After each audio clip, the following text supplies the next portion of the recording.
bienvenidos de nuevo a una clase. Iniciaremos con español.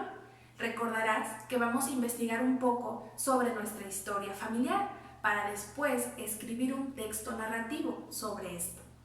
Necesito que te vayas a la página 65, porque como sabes, se te quedó de tarea leer la historia en la época de la Revolución. Vamos a leer un fragmento de la página 65 y vamos a revisar esas preguntas, ¿ok? Abre tu libro en la página 65. Inicio con la lectura. Historia de mi familia en la época de la Revolución. Sendy Azul Medina Santillán. Esto comienza con la historia de mis bisabuelos maternos, una historia que me platicó mi mamá. Según a ella, le decían sus abuelos. Mis bisabuelos, de nombres Alberto Santillán Ramírez y Guadalupe Ríos Estrada, papás de mi abuelito. Y mis bisabuelos, de nombre Arnulfo Gálvez Barrera y Trinidad Ortiz Aguilar, papás de mi abuelita.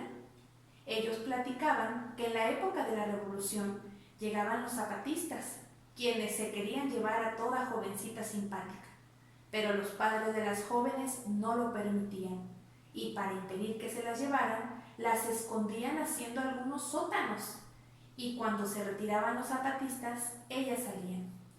Otro suceso que vivió fue la hambruna, en la cual todo tipo de alimento escaseó, y para no morir de hambre, ocupaban el trigo y el mechal del maguey, con el cual hacían tortillas.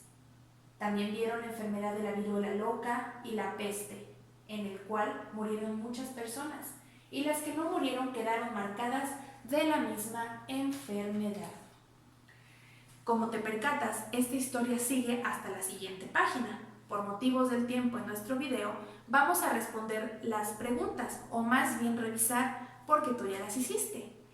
Te pregunta en la siguiente página, comenta con tus compañeros la historia que leyeron.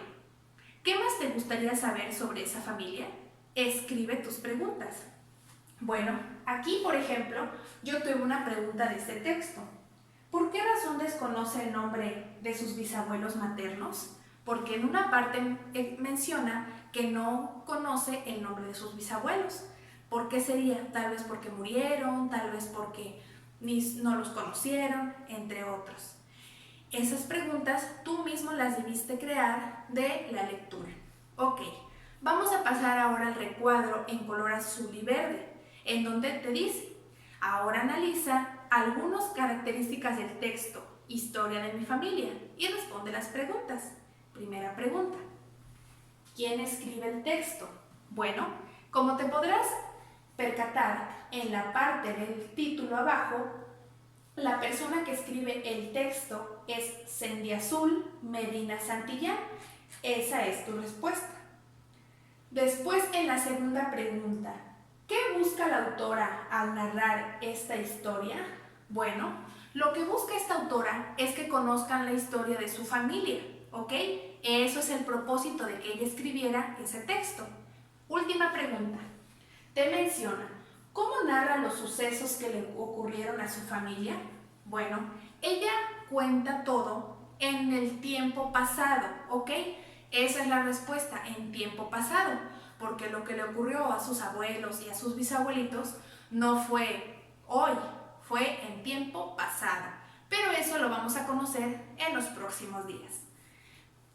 Ok, ahora después de revisar esta actividad, tú te preguntarás, bueno maestra, muy bonita la historia de la niña azul, pero ¿y eso qué tiene que ver conmigo? Este texto es el ejemplo de cómo deberá quedar tu texto narrativo de tu familia, ¿ok? Pero antes que nada, ¿qué es el texto narrativo? ¿Qué partes tiene? ¿Cómo lo escribimos? Eso vamos a aprender hoy. ¿Cómo se escribe un texto narrativo y para qué nos sirve? Pon mucha atención. Vamos con el pizarrón. Textos narrativos. La finalidad del texto narrativo es narrar o contar acontecimientos en los que intervienen personajes reales o imaginarios. Un texto narrativo te va a contar algo, una historia, te va a contar sobre tu familia, te va a contar sobre una noticia que pasó en Jalapa, en Ayahualulco, en Izhuacán. Esto es narrar. Las narraciones Usualmente son platicadas o contadas por mí, por la persona que lo está escribiendo. Por ejemplo, que yo les quisiera platicar a ustedes la historia de mi familia. En este caso, nosotros nos volvemos narradores, ¿ok? Muy bien, te voy a decir ahora cuáles son los ejemplos de un texto narrativo. Un texto narrativo puede ser una biografía. La biografía es cuando nosotros platicamos nuestra historia de vida. Me llamo Ana Lilia Maroto Hernández. Nací el 4 de febrero de 1997 en la ciudad de Jalapa, Veracruz.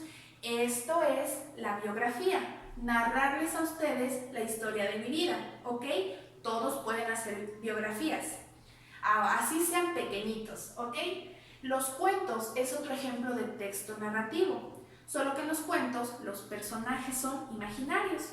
Como te percatas, en un cuento te platican qué pasó con Caperucita y el lobo y entre otras cuestiones. Y en las noticias también se narra un acontecimiento. Por ejemplo, que un auto chocó, que por ejemplo una persona ganó un premio muy importante, entre otras. Y esto es narrar, es decir, contar los acontecimientos que sucedieron. Ahora que tienes esto de los textos, quiero decirte que los textos narrativos siempre inician con la letra mayúscula y llevan un orden. ¿Qué quiere decir? No puedes empezar contando lo del final al inicio, ¿verdad? Bueno, el día de hoy sobre esto vamos a trabajar, sobre la escritura de un texto narrativo. En la siguiente fotocopia que vas a realizar hoy, te aparece un texto en desorden, es un texto narrativo. En las tres partes, viene dividido en tres partes. Tú deberás ordenar el del principio, el del medio y al final. Se te van a otorgar unas palabras en negrita para que tú puedas guiarte. Lo deberás copiar con la mejor letra en orden. Y esa va a ser tu actividad de español. Es ordenar el texto narrativo que aparece en la copia. Y vamos con otra asignatura.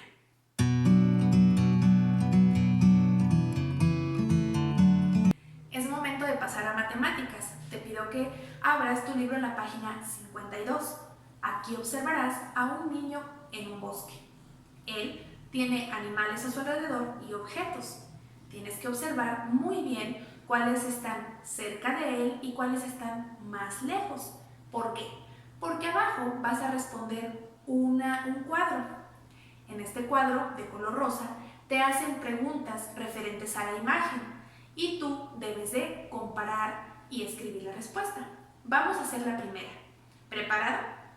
Te pregunta, ¿qué está más cerca del niño? ¿El gusano o la paloma? Ahora sí, aquí observarás la imagen. ¿Qué está más cerca del niño? ¿El gusano o la paloma? El gusano, maestra. Muy bien, esa es tu respuesta y la escribes en el cuadrito vacío. Y así continúas respondiendo todas las preguntas. Y esta es tu actividad de matemáticas, pero alto. Hay otra actividad y te la voy a explicar ahora. Observa las siguientes copias que aparecen en pantalla. El día de hoy vas a acomodar estos helados y estas casas. Ve leyendo bien las instrucciones y ordenándolas. Bien recortaditas, por favor. Estas son tus dos actividades de matemáticas. Me despido y nos vemos mañana para seguir aprendiendo. Adiós.